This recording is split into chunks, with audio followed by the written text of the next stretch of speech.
All right, welcome to Frightmare HQ. I am your host, Loyd Cryer, and I am here with my co-host, Charles Does. How you What's doing, up, Charles? Lloyd? What is up, What's dude? happening? Hanging out. Hanging Waiting out. to talk to Mr. Billy Butler. He's Mr. coming. Billy Butler. Yes, sir. Done all You know, kinds of stuff. I see him credited. I know he likes to be called Billy, but he's credited as William and Billy sometimes. Well, we're going to call him William to start with. Actually, we'll start off with, hello, Mr. Butler. Hello, Mr. Butler. I'm really excited to talk to him. He has got a super long career. Oh, so much. Ghoulies 2, Friday the 13th, Part 7, TCM 3, Night of the Living Dead. But he's also director, producer, writer, makeup effect. He done it all. He's done everything. Guy's not afraid to work, obviously. He's like Loyd Cryer. He's done it all. He can tell you about it. I don't know. I think he's probably done quite a bit more than I have. Oh, I don't know. I've seen you do some stuff that turn a sheet white. We got somebody's already noticed my shirt. My Nail Jesus, Gun Lloyd. shirt. Look at that. Lloyd and his damn shirts. Take it. There we go. And then nice Yeah! shirt, Charles. Cannonball Run. The unofficial non-horror movie of canon of Frightmare HQ.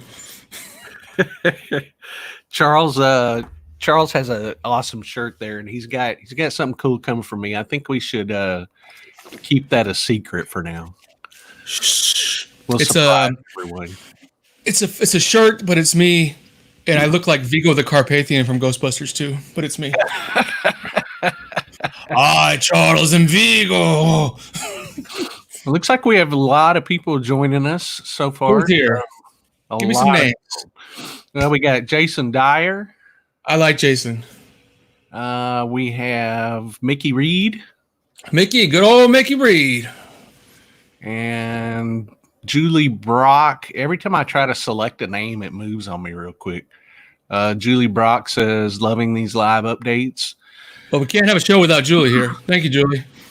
We can't have a show without any of you, so thank you all for joining us and having fun with us. We're still loving doing this, so it's great. And if you're watching this later when we're not live, thanks for joining us later. We still appreciate you for joining us later. You're not live. Even though we're not live, we're live in your hearts. There's William Butler in the background. We're going to go ahead and bring him in. How about that? It is William Butler. Hey! Hey! William! I'm really bad at this, you guys. You have no idea. I've been stressing out all morning long going, am I going to connect? Don't stress. Yeah, we make it work. We'll make it happen. So, we'll come to your house if we have to. You could absolutely come here. I'll knock on your door. How's the weather in Texas right now? Very rainy. Yeah. Rainy? Yeah. Oh. But it's hot.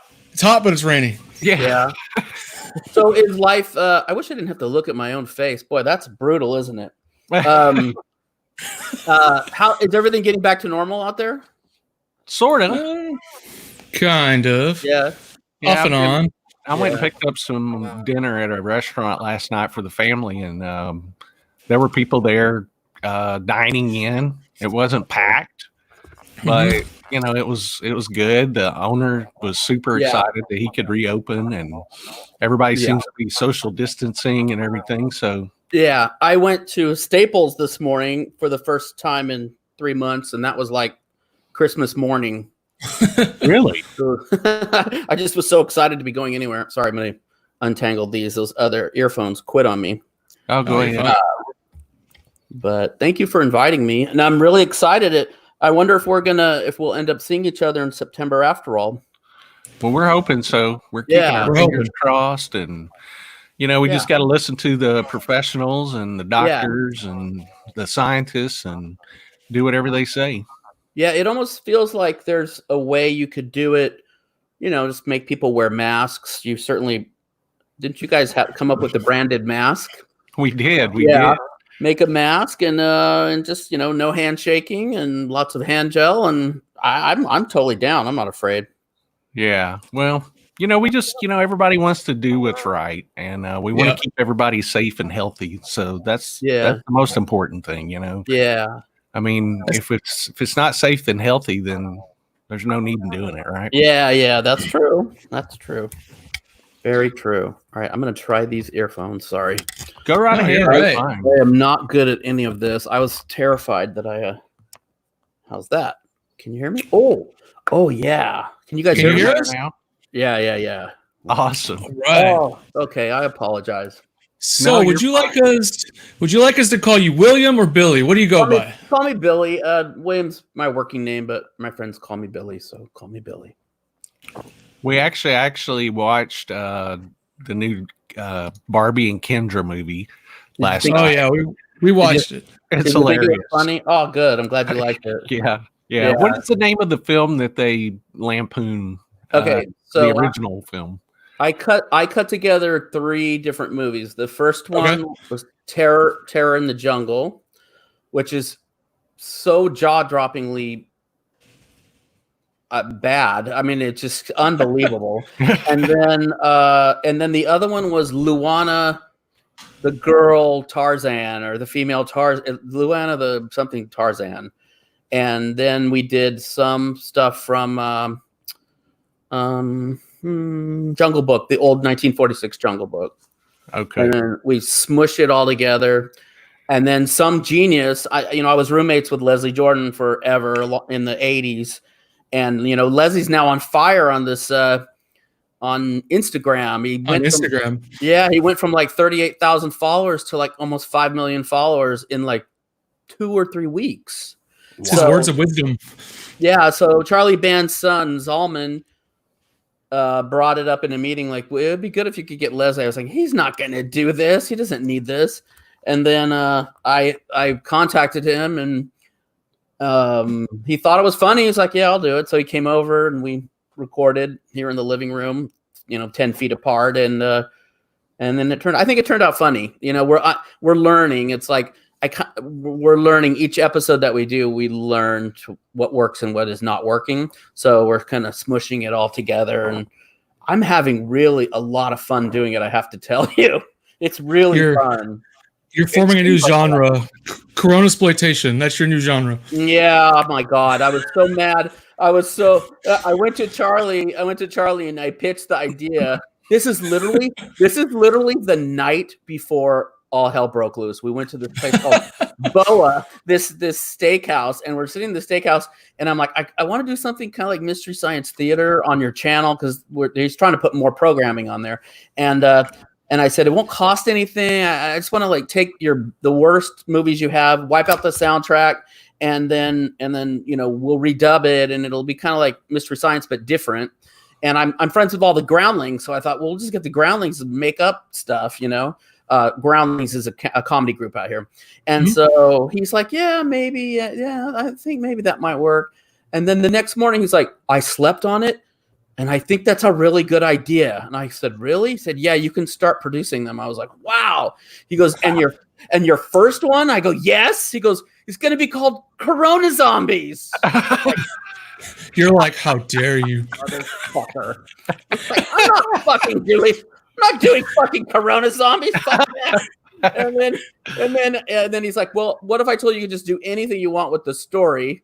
And I'm like, okay, I'm still hating the idea. So I thought, okay, I watched Chris Alexander, who's just such a genius at finding these old movies. Well, he's a genius at everything, but he's just so smart. And he said, oh, I got a good one for you. So he sent me this one about these guys, this basically about an outbreak, and there was an oil tanker in it. I thought, okay, what I'll do is I will steer this as far away from Corona as I possibly can by making it about people looking for toilet paper. So there's another writer. I'm so sorry, his name slips my mind. It's very rude of me.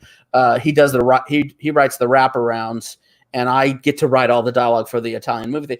So I mean, I was cringing like I cannot even tell you, but he got about 50-50 people that absolutely loved it and people that absolutely hated it. But the bottom line is everybody watched it. Yeah. So it helped the channel, which is, I don't know if you know a lot about me, but I got my start working for him, Charles Band, when I was 17 years old. And so I just don't say no to him, even though sometimes I wish I could. I don't say no to him at all because he just provided me with such a great life as a film nerd coming from Fresno and just going right into working on films when I didn't have an ounce of talent, or I didn't really know what I was doing. And so, for years, I lived in Rome for like 5 years, working for him. Yeah. So, by the way, Charlie is a really good friend of the convention. He comes every year. So we love Charlie. Yeah. It's funny, he doesn't really know me as a performer. He only knows me as like a slime jockey because after I stopped helping in effects, I say helping, not doing them, because I certainly didn't know how to do them, but he didn't really know. He doesn't really, he does not even really know that I was in movies. I had dinner with him last night, and he goes, "Did I see that you're going to be on the Texas Frightmare thing?" I said, "Yeah." He goes, "Why?" You've done so much. Charlie, there's a lot of other people that are probably asking that question too. But I said, well, after I stopped working for you, like in the 80s, Charlie, I was about 15 years. I was working as an actor, and he's like, oh yeah, that's interesting. He doesn't even know.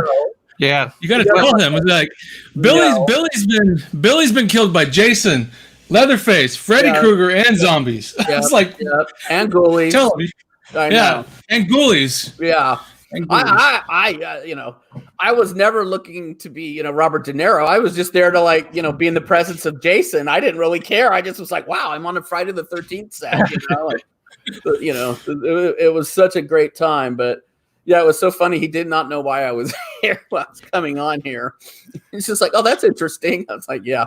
He's like, all right, get back to cutting your Italian zombie movies. Okay. Well, I love what Charlie and all you guys are doing with these films because you're staying creative. And you're getting stuff out there. Yeah.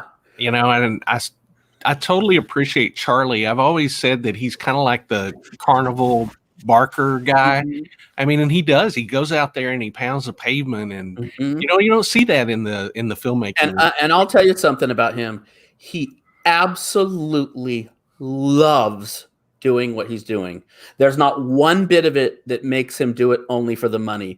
That you will get it into full-on arguments with him over things, pitches, ideas, where you're thinking, well, what do you care? Like, just do it this way. And he's like, no, because it doesn't make, like, he's really into like the little monsters, and he's really into knowing what his fans want. And I've come up with a million ideas. It's like some ideas that are good, some are clunkers, but the ones that he passes on where I get frustrated, he's like, listen to me. I know what my fans want because they want what I want, and they want, this. What we recently did was a huge experiment, but I have to tell you, we're having so much fun doing it. It's such a blast. And the app is growing very slowly, but it is growing.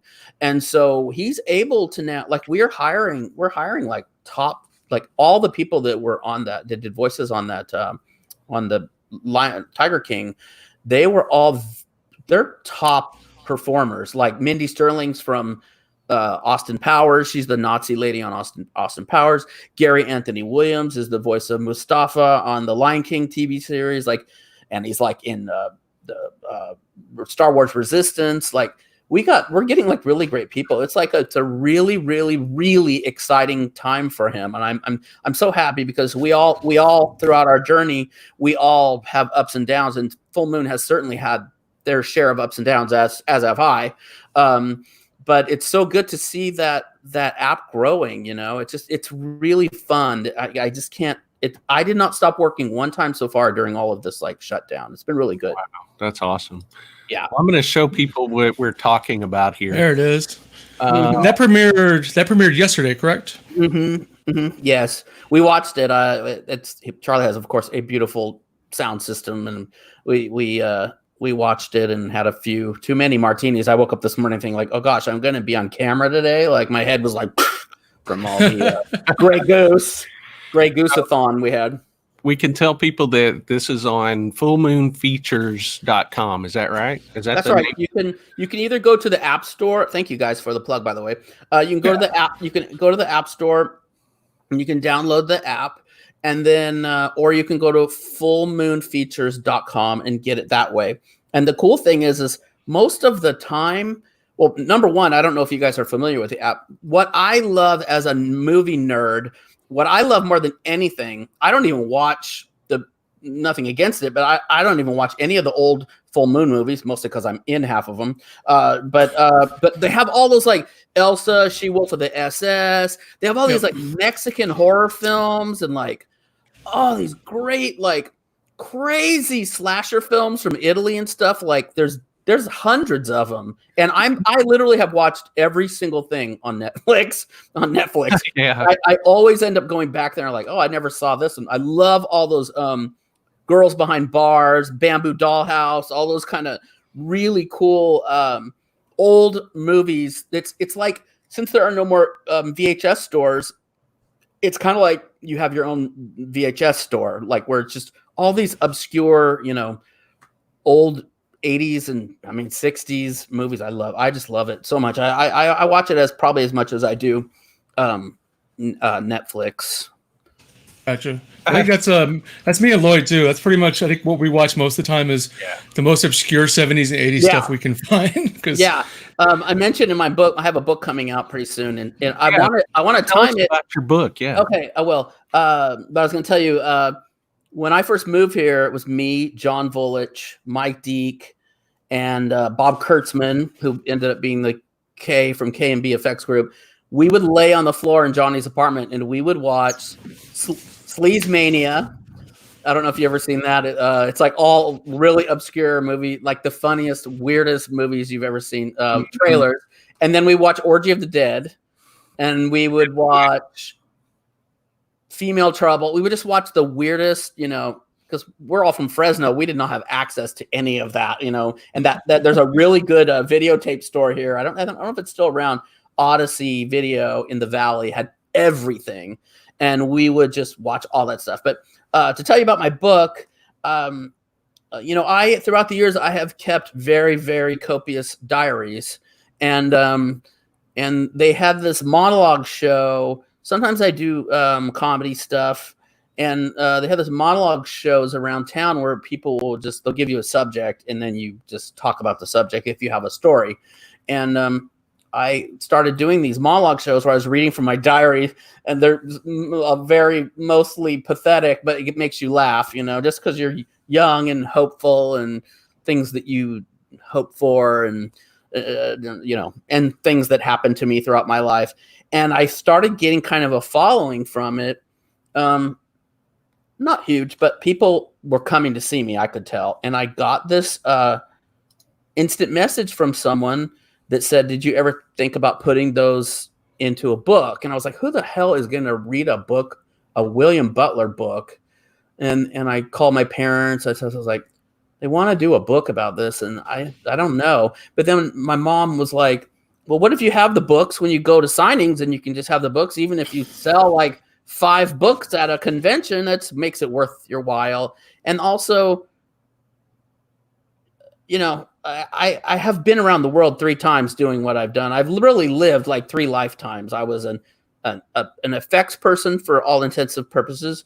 I was an actor, and now I'm a writer director. And my journey has gone above and beyond even what's in that book. So I thought, okay, maybe I'll try it. Well, I started doing it, and I ended up having 350 pages.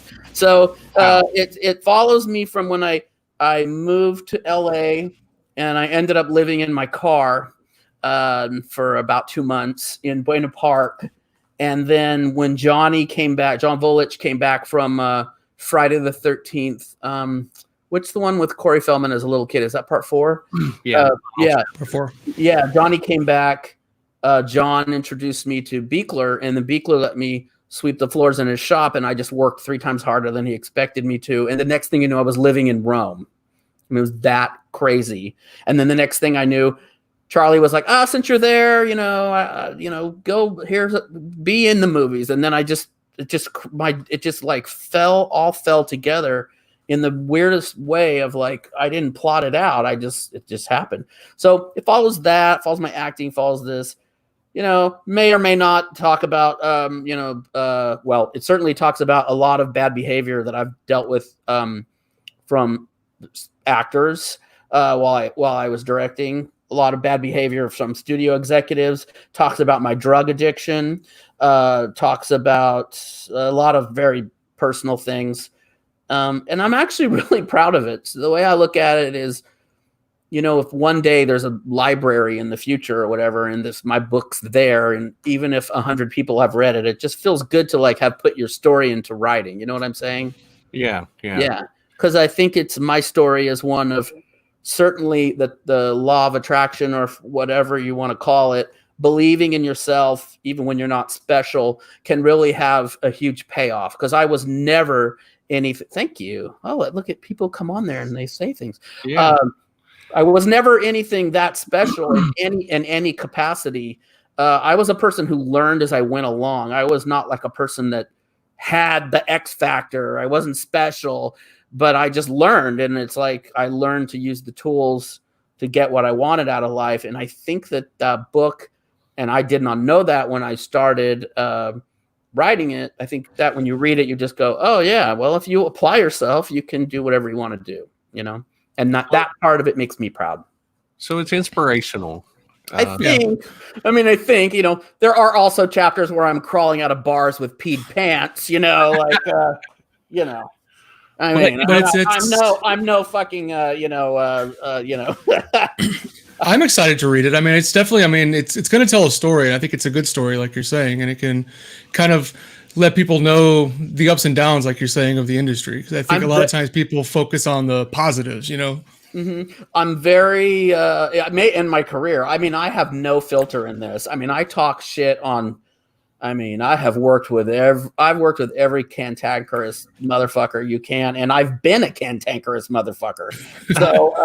So we'll see. I may be sued here and there, but it's all in the name of true storytelling. So don't worry, we don't have a filter either. Me and Loyd lost our filter a long time ago. I know. I just I was writing. There's I'll just say there's a very good chapter about Tom Sizemore when I directed him in the movie Furnace, and I just was writing this, just thinking like, oh my God, one of these days this guy's gonna read this, But the thing is like, it really happened, and the way I look at people who are going to be hurt by the book, I'm not bullshitting. It really happened. So, so I'll tell you what else is in there, which I've never talked about one time, is I thoroughly explained the whole disaster that is Return of the Living Dead 4 and 5. I have every detail in there.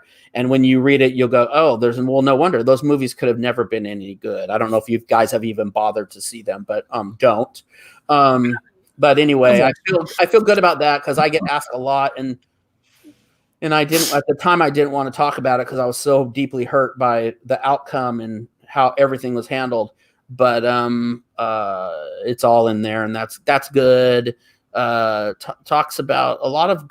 I worked my way all the way up to being a multi-millionaire, and then I lost every single penny of it and went back to zero. I went back to borrowing money from my parents to buy dog food, bringing home like $800,000 a year to nothing.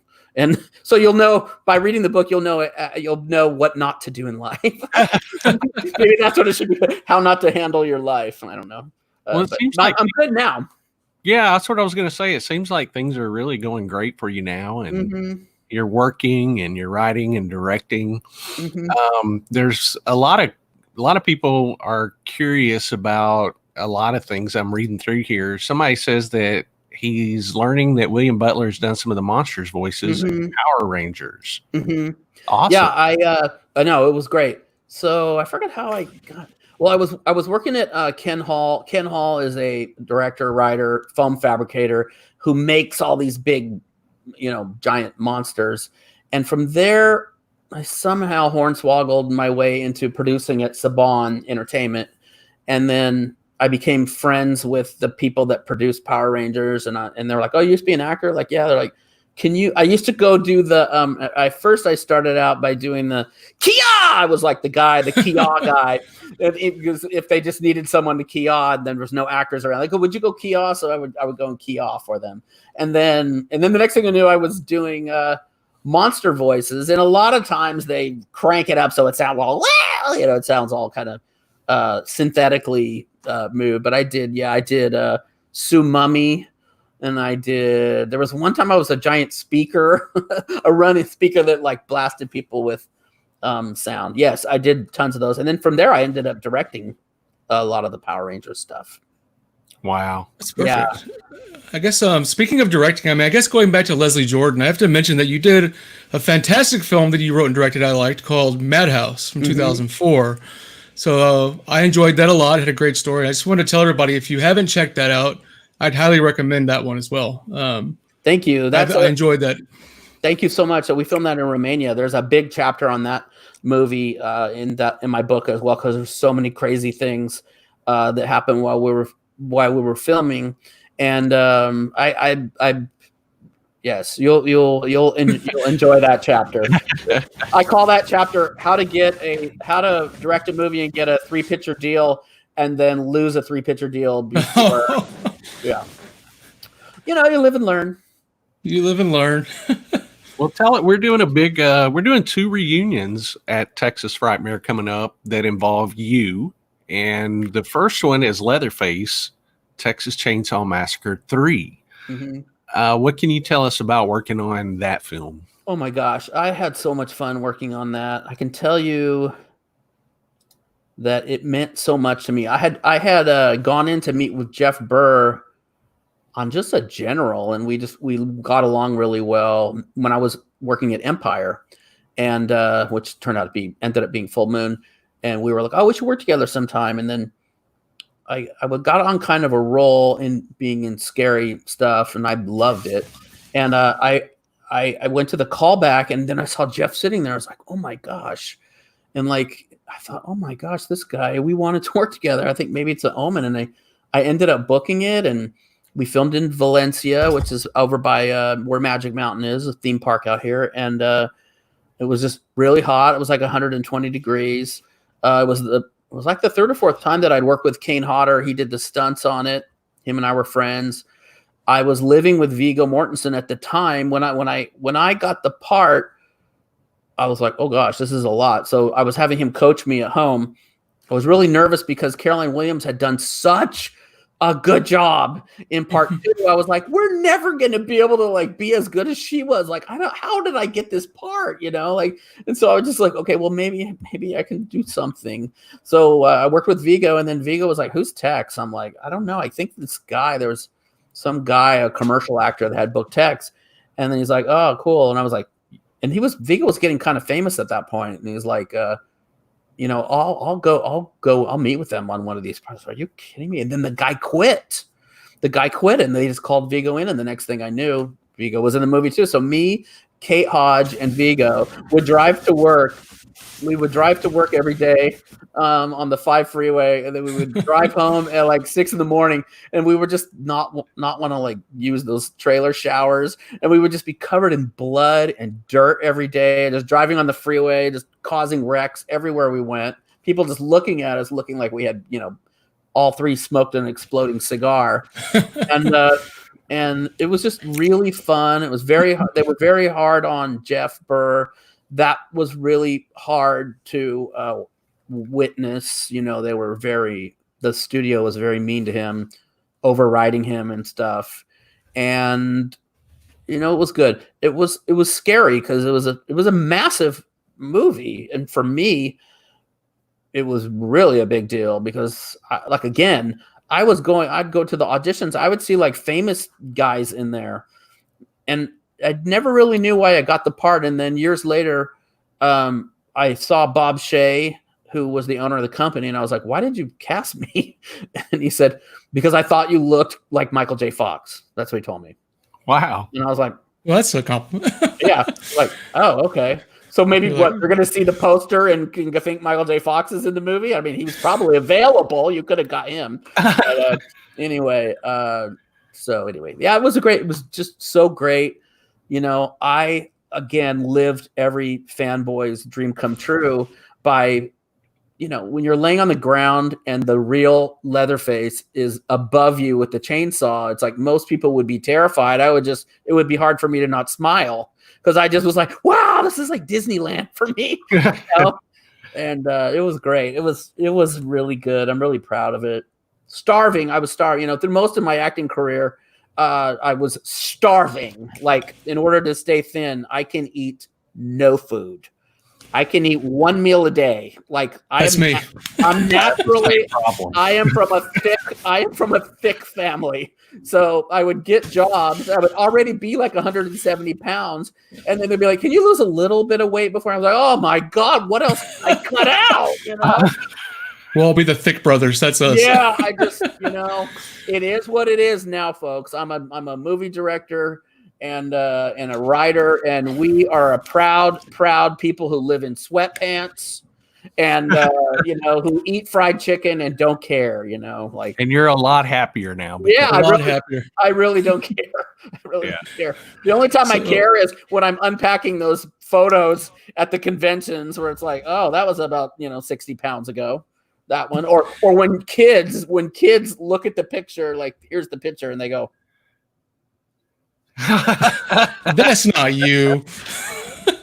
And I go, "Really, William Butler?" I go, "Yes, that's me." Or I usually go, "Well, I was 17 in that picture. How old are you right now?" And then they go, "I'm 20." I go, "Come back in 40 years. Yeah, let me see you. Tell me what you look like." No, it's all right. It's all good. Of course, the second movie we've got is Night of the Living Dead. Also came out in 1990. So you had both of those films came out in 1990. Was your work overlapped on those, or did you go from one straight to the other? How did that happen? As I'm sure you guys know, back in the day, there was, you could make any movie and it would end up on VHS or DVD, and it was a very great time. I think on Friday the 13th. No, I did a really weird movie called Terror Night. And I think it was like, it ended on Friday. And then on Monday, I started Friday the 13th. You never had time off. Like, you just kept working. And Viggo was doing Young Guns 2 in New Mexico and asked me to come. His wife was on tour. His wife's a rock singer, Exene Cervenka from X. And his ex-wife was in X. That's weird. Anyway, so he wanted me to come to New Mexico with him to watch Henry, his baby, and I did. And while I was there, I got this call from Vulich, who was like, "Hey, I showed Savini something I had been in. I showed Savini a clip from you, and he wants you to read for the Night of the Living Dead movie." I was like, "What?" So they sent me the script. Now, this is back when they mailed it to you, so it took forever. They mailed me the script. And I had one of those big, clunky VHS recorders, and Viggo recorded me in that motel room. And I sent the VHS or the little tape to Savini. And then, like, I got home and, like, my agent was like, they're calling, like, they want you to be in this movie. I was like, I only did one audition. They're like, I know, you're going to get on the phone with Savini. And so I got on the phone, and somehow I got it, and I could not believe it. And by then, I actually knew how to act. A lot of those movies that I was in, I didn't even know what I was doing. I just was somewhat okay to look at, and I didn't complain. And I think that I didn't eat too much at the craft services table. I just was very quiet. I read a book. If I was in a movie, I would just go to the hotel room. I would do the thing. I never complained, and I think that's why I got a lot of work, because I just was. They knew I wasn't brilliant, but I wouldn't screw it up, and I didn't. I wasn't a handful, because a lot of times actors can be. So I got this movie. By this time, I knew what I was doing. So we get there, and sorry, I'm going on, but I'll tell you, my favorite part of the movie was. The first day I had there's all these monologues where I'm talking about my uncle and all this stuff. And George Romero came to set and was 3 feet away from me, sitting on an apple box watching me. And I just thought, I am going to be fired when he sees what I'm doing here, right? Because I was nothing like that character in real life, but I could pull it off while the cameras were rolling. I just think, oh my God, they're gonna just know I'm a wimp.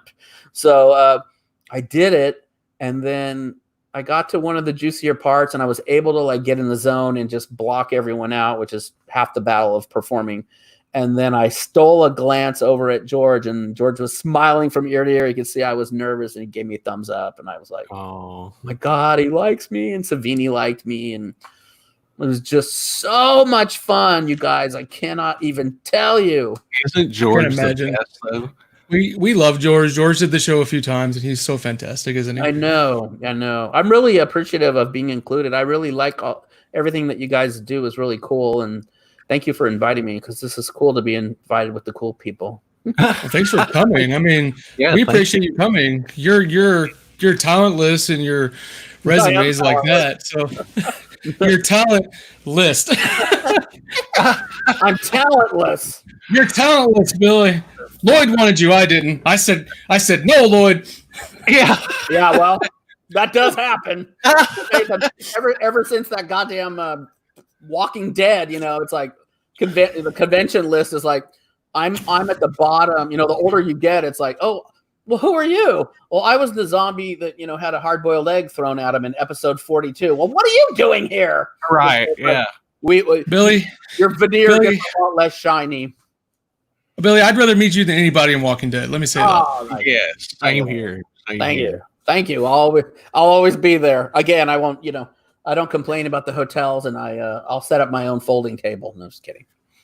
Well, you've been super, super, super nice throughout the whole process of getting you on the show. And oh yeah, I love it. Convention and everything. It was just I emailed you and you were like, "Yep, I'm in. Let's do it. Yeah. Thanks for inviting me."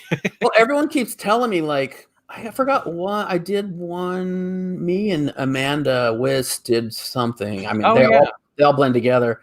And she goes, "You're doing Texas Frightmare?" I'm like, "Yeah." I can't remember if I might have done when I can't remember how long ago, if I did one or I can't remember. And then she goes, "That's a huge one.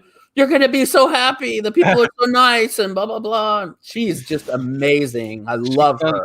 She's done Frightmare a few times. Yeah, she's a really good friend. I love her. Frightmare your family, so I think that's why everybody likes it. Everybody at the convention has been working it for a long time together, so we're very happy you finally came to see us, though. Yeah, how long have you been doing it?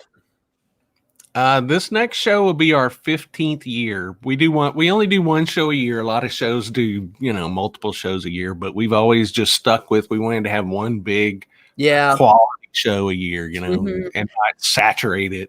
I think that's best. Yeah.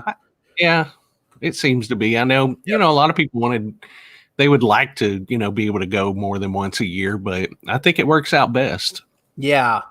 Yeah. It's sometimes when there's two of them, I've been back to back to back, and it seems like there's one that's always slightly less. Like, seems like most people go to the one anyway, even if there are two of them, Yeah. Yeah. So, I want to talk about Gingerdead Man 3. Mm-hmm. You did the voice. You took over Gary Busey's role, right? Yeah. Who knew?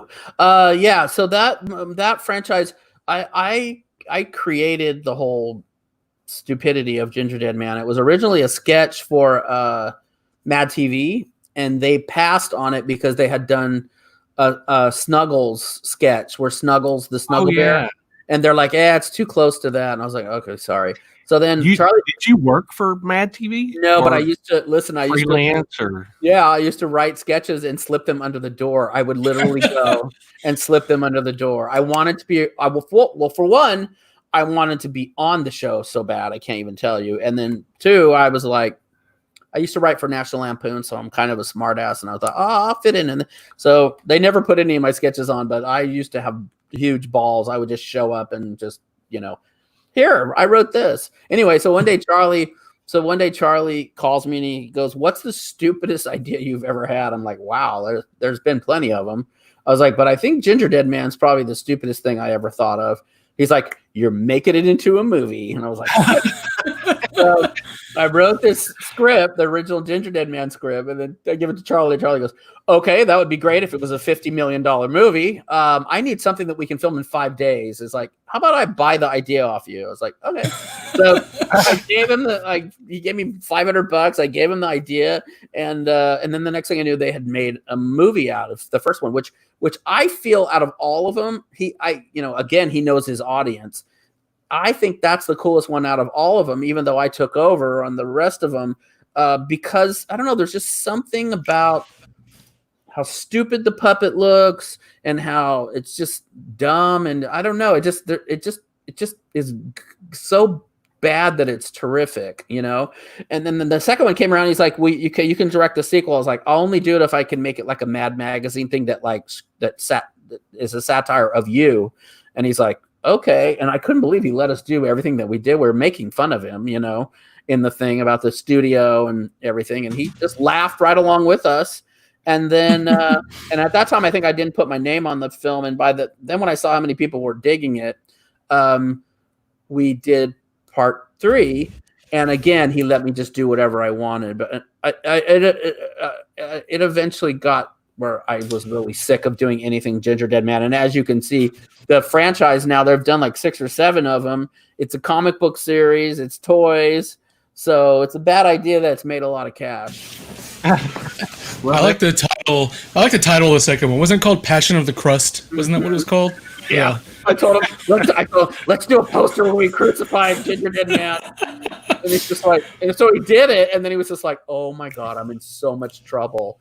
You've got to do a different one. Everyone is so mad at me. And I want that poster. We put Hitler. I put Hitler in the movie, and like he cut out all this stuff where like the children in the movie, they go back in time and they go get all these like horrible people from the past to kill the Gingerdead Man.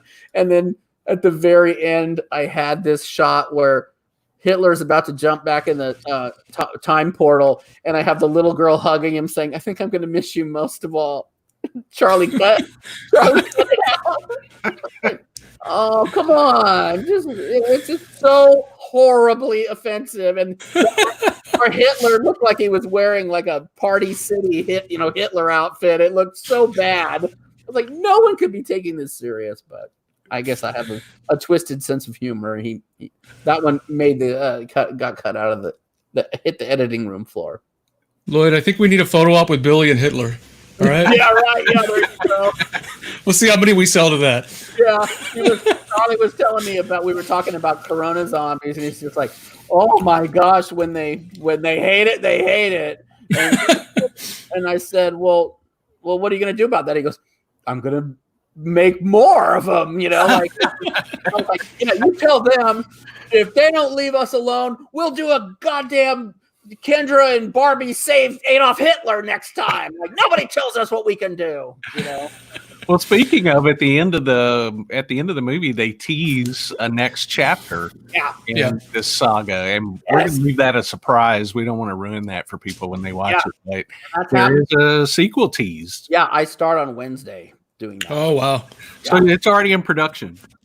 What happens is Chris Alexander finds the movie first, and that takes sometimes takes a couple weeks, because we try to find a public domain movie where we're not going to piss anybody off where we're cutting their movie up.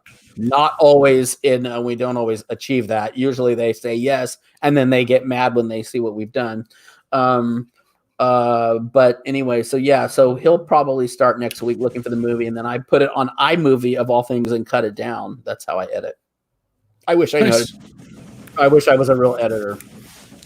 We got a buyer for the Hitler photo op there. Oh, great. Okay, cool. See that? Nick Mendoza. Should we have a cutout or should we have a guy? We need a guy. A guy, yeah. We need a full-on costume and everything. I'm sorry I brought it up. Well, I mean, I'd like to see him walk through the convention to see people's faces. That would be better yet. I'll just dress like Hitler. How's that? No. Billy has Hitler photo up. I'm a Jew, so that could be a problem. Don't tell people. Just show up to your photo op dressed like Hitler, and people would be like, "What's going on? What is happening this Frightmare weekend?" Be like, "It's the only way he would do it." Yeah, it's the only way he would do it. Sorry, guys. Listen, $25. I'll sign your grandmother dressed as Bin Laden. I don't care. No, I'm kidding. I just found our. There you go. He said he'll post it. He's in. Boy, I hope no one in my family's watching this. Oh, we went off the rails here. We went from talking about Gingerdead Man to Hitler. Yeah, Hitler. Yeah. So, when are you planning on publishing the book? When is that going to come out?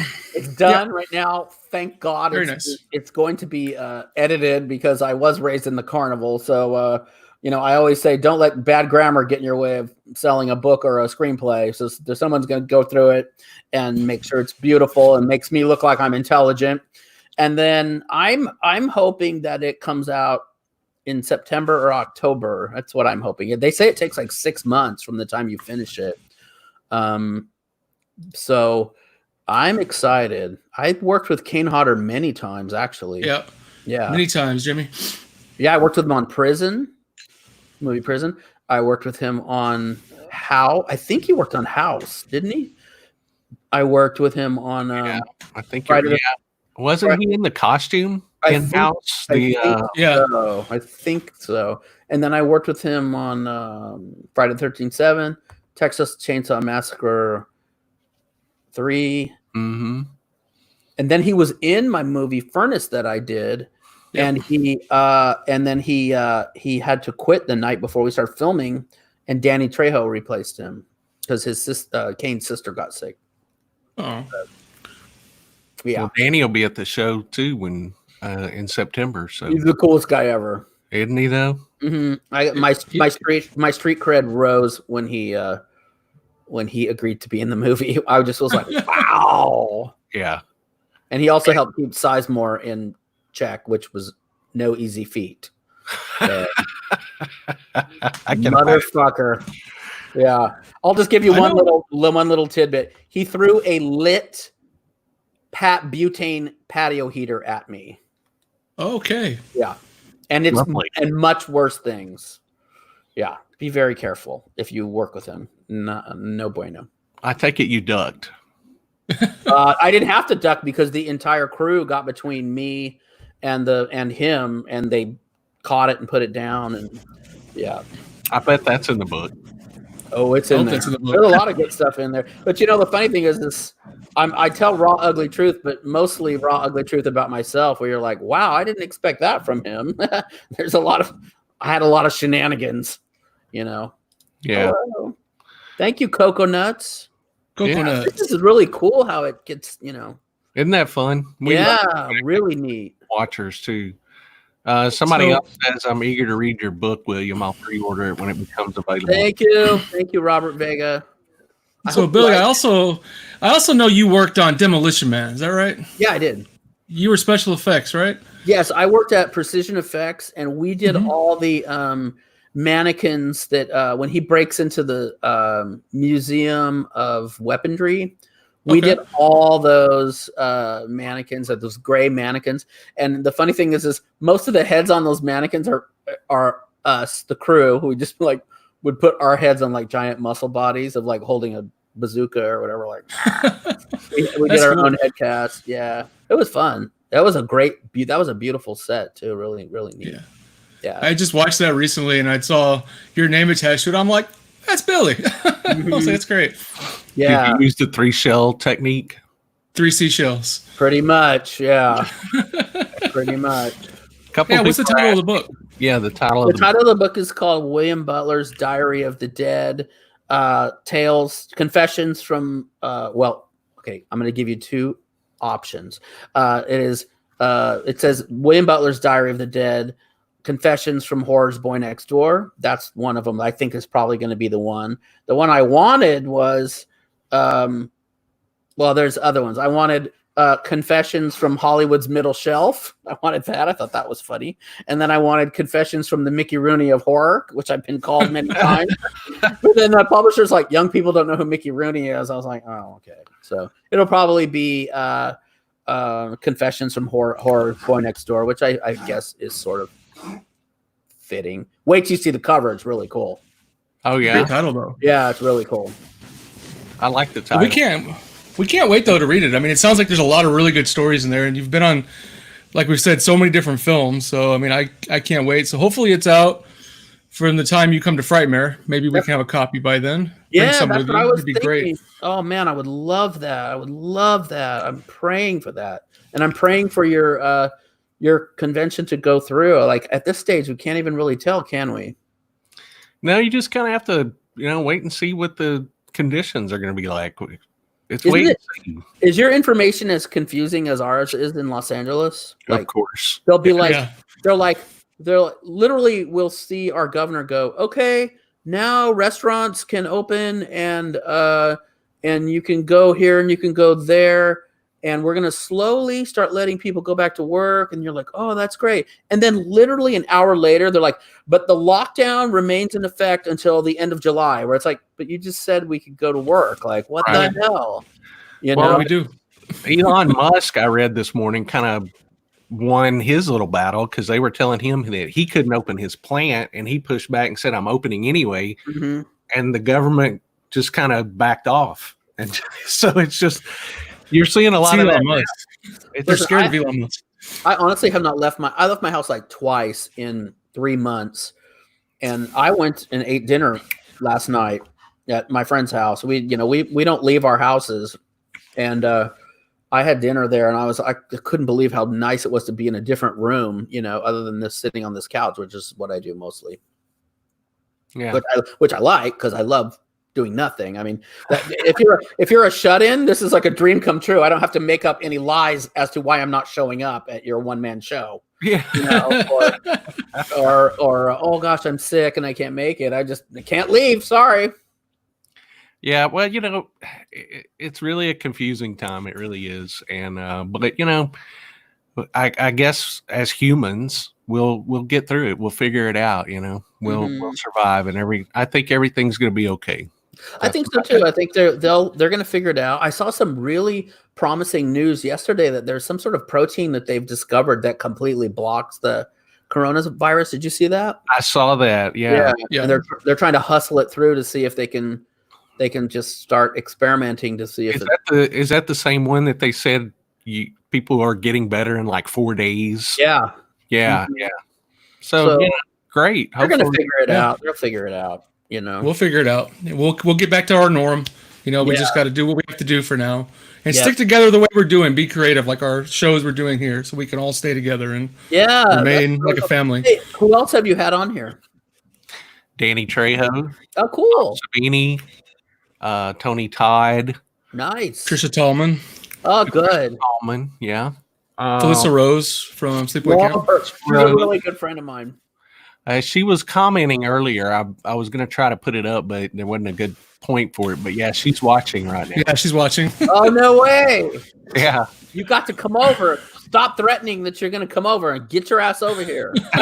It's been really cool doing these shows because we'll do them. We have a lot of people watching and tuning in, but then every now and then we'll have somebody like Miko Hughes dropped in the other day, and he was just watching and commenting. And oh, that's so cool. We've had Savini jump on and watch while we're doing other shows, and it, for two horror nerds like us, it's really cool. Look, Tom Savini's watching. Yeah, that's really cool. Yeah.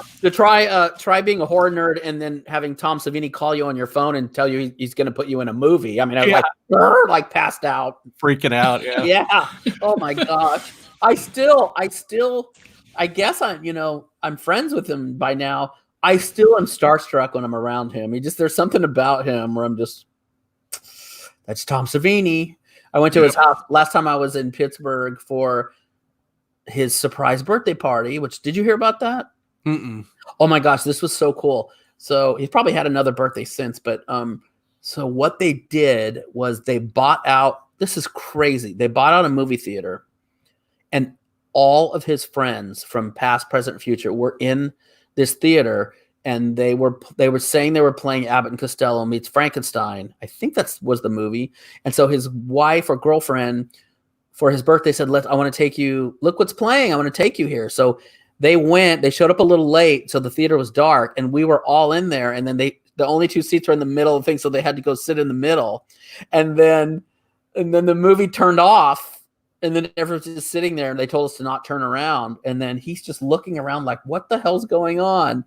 And then someone came out, and we all yelled surprise. And you could have knocked him over with the feather. Like Oh, he was so overjoyed. He could not believe that we all flew in.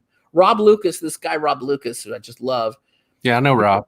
Yeah, he's like, you got to go to Savini's thing. I'm like, I can't afford it right now. He's like, I'll fly you there. He's like, Rob Lucas is the coolest human being on the planet. Yeah, he just flew me there, and oh my gosh, we had so much fun. I saw Nicotero, and now Nicotero's, well, not good for him, but good for me. He's in town now, so I've been seeing him a lot. Yeah. Talking to him a lot. I love that guy too. I'm sure you guys love him. Yeah, we do. He's been a guest at the show before too. Yeah. He's just so awesome.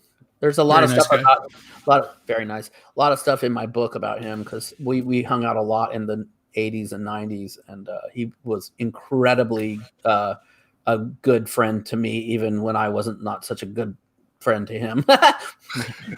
May or may not have been struggling with a slight, addiction to various synthetic items.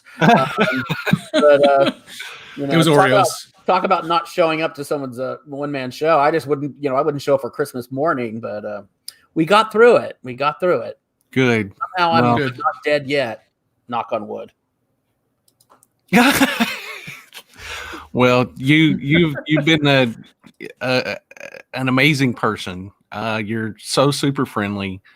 I appreciate that as someone who books guests for shows. So thank you, William, for coming on today. It's we could talk to you all morning. I mean, or all day. Yeah. It's been almost an hour now, and I still don't feel like we've gotten to every point in your career.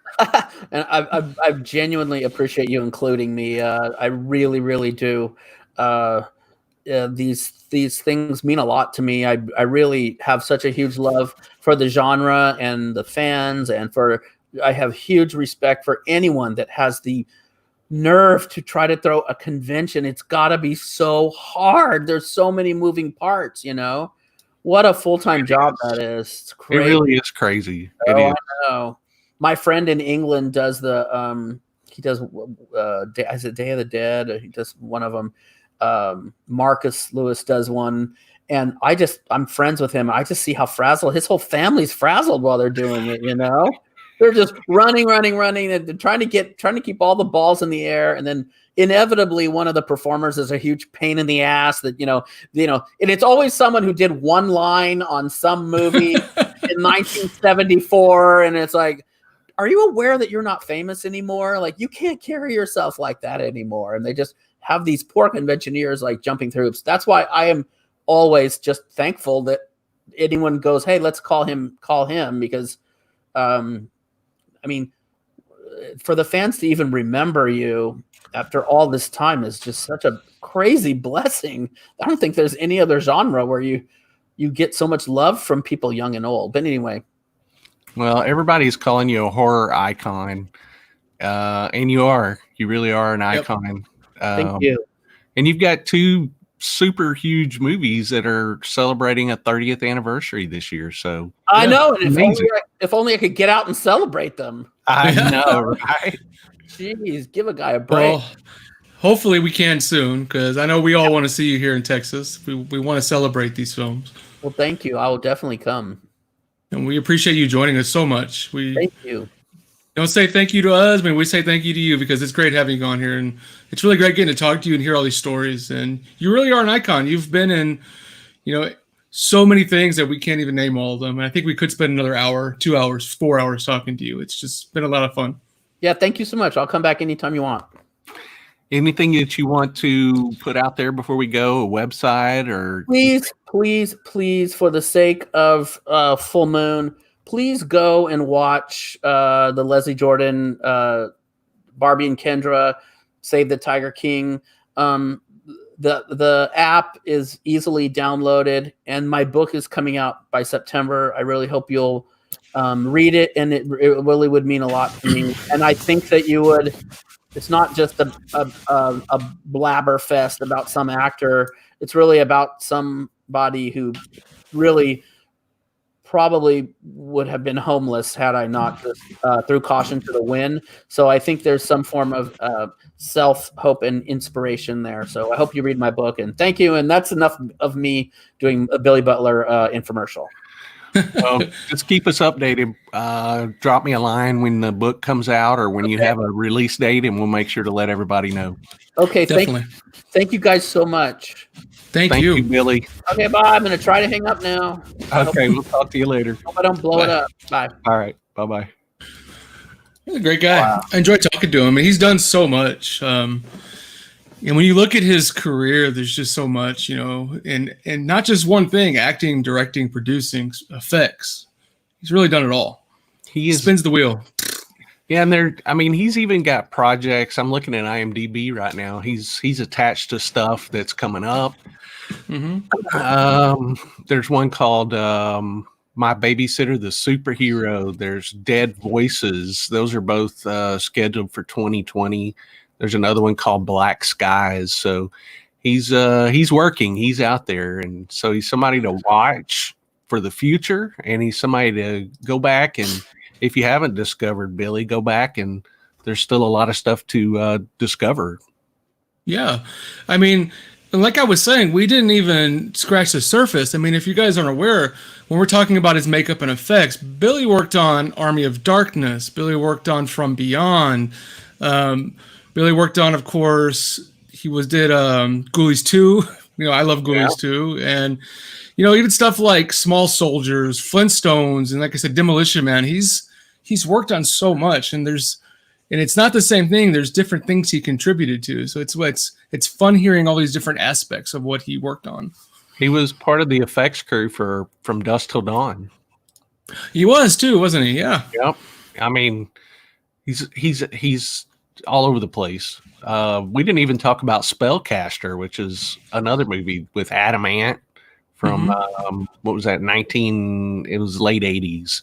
He was in that too. So, guys, go do your homework on Billy Butler if you haven't already.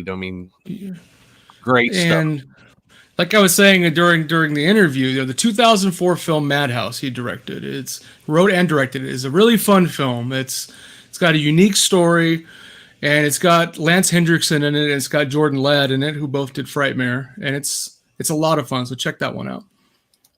Definitely. A lot of great comments about Billy here. Just an awesome career. Wow, he's been in far more than I realized. He has. Go to IMDb, guys, and look up William Butler, and you'll see just how much great stuff he's been involved in. Yeah. All right. Well, I'm going to give away. The Tobin. I'm trying to get the glare off of it. I've got it in a sleeve right now, so it stays good and doesn't get damaged. We're going to go ahead and give that one away. You guys some sound effects for me? Are you all hooked up? Wait a second. Yeah. Oh, I was going to get it. Welcome or congratulations to Adam Richards. Adam Richards, Open Bell winner. Yay, everybody applaud Adam Richards. That's great. I'm so glad you have the special effects now, Charles. I just think about them and they come on. Like they're in my head, so I'm just like, So, Adam Richards, drop me a message. Oh, go ahead, Charles. No, I was saying, like, when I think about Loyd, like, I'm going to think about you, and it'll... See? They're in my head. It's weird. That's my favorite song ever. I wrote it for you. It's called Loyd in the Weeds While I Think of Him in My Heart. Hey, Adam's watching. That's Adam! You. Congrats, Adam. Drop us a personal message on the Facebook page and give me your address, and we'll get that right out to you. Congratulations. Somebody asked where I got the Cannonball Run shirt. I made it myself, actually. You did I felt like we needed it for today, so I made it myself. That's the kind of life I live in quarantine. It looks great, man, for a shirt you made yourself. Well, I had it printed, but, you know, there's yeah, but it still looks great. I'm thinking about redoing it and putting my face on Burt Reynolds, and I'm going to put Loyd somewhere on here. I want to be... Maybe... And Jerry Reed's in that, right? I want to be Jerry Reed. All right. Maybe I'll redo the shirt, and we'll get a bunch of people who watch our show, and I'll put all their faces on here with us. And it'll be called the Frightmare Run. Frightmare Run. So let's give away another one. I've got something really cool here from a past guest. And who's coming? These are really cool. So let's give away a Roger Corman autograph. That's a good one, guys. Can you see it all right? Piranha. And Roger Corman's autograph is right there if you can't see it.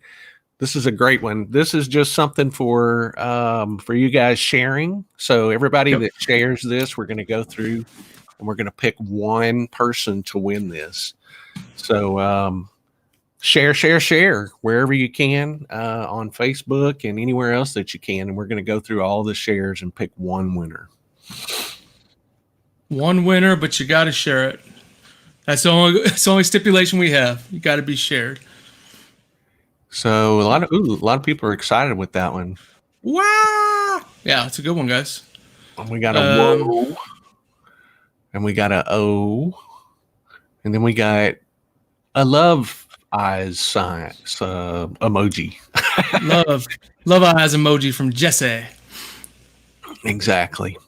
So what else do we got to talk about? We're going to show a movie tonight. Again. Ooh. What are we watching tonight? Well, what are we doing, Charles? What is this, a Twitch watch party? Yeah, we're going to do a Twitch watch party again tonight, 7 Central Time.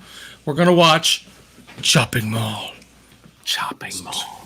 Well, you guys know the Twitch routine like last time. If you didn't join us last time, Twitch allows us to have these watch parties, but it's got to be on Twitch. You have to have an Amazon Prime account. And you have to be on a desktop. Those are 3 rules. But during the screening, Loyd and I continually drink, and the commentary gets a little interesting. It gets drunk. That's what happens. It gets drunk. Terry is drunk commentary. Anna says hi from Oklahoma. Hi.